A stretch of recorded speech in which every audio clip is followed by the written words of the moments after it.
the Winemaker. I'm Linda Donovan, and I'm going to be answering some questions that I get asked all the time. Like many winemakers and winery owners, one question I get asked a lot is, will you donate wine to my charity, my cause, my event, my whatever?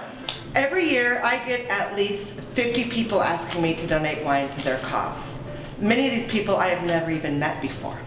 And while most of them represent very valuable nonprofit organizations, most wineries, especially the smaller ones, just can't operate on the same basis. Wine costs money to make. We have to invest in grapes, we have to invest in barrels, we have to invest in labor and in packaging materials, in sales and marketing, and of course, in taxes. Whew! I get tired signing all those checks. Now, I don't want anybody feeling sorry for me. I love what I do, and I love the career that I chose. But I'm a little surprised that sometimes a donation of wine is considered in a different category than auto parts or artwork. So there are plenty of giant American wineries, but most wineries in areas like where I live in sunny Southern Oregon, we're just small businesses. While they may not have the mega resources that a Gallo or a Saint Michel has, most smaller wineries, especially if they're owned by winemakers, are solid corporate citizens. Every winery is different, of course, but here are my 6 pieces of advice for soliciting a wine donation. Number 1, target your search.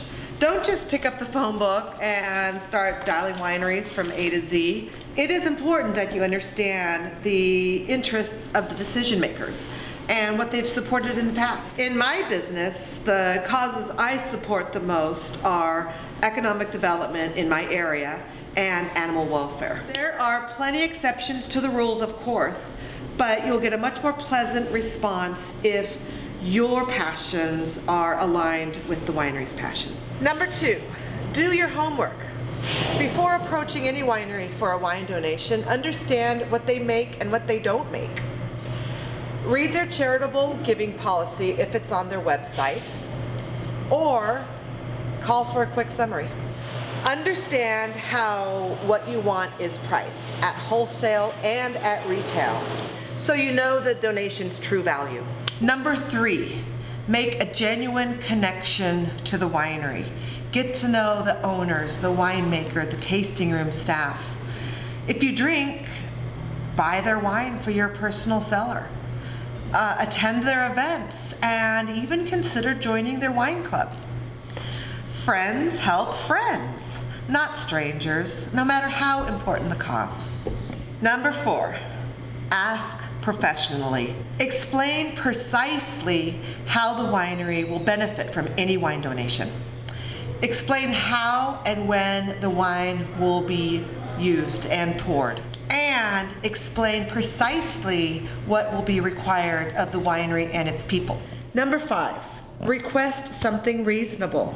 Instead of an outright donation, offer to pay best wholesale price for the wine. It's typically about 40% of retail. That's really important if you're charging guests for the wine. Don't ask for the most expensive wines.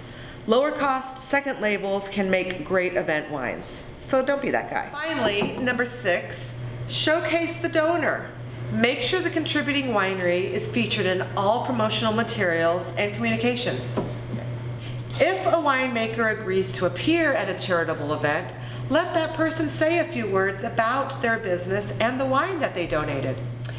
And give them space for signage, tasting notes, business cards, and even an email sign-up list. Well, that's it. Thank you very much for spending the time with me. If you have any other comments about wine donations, you can visit my website at ldonovanwines.com. Cheers.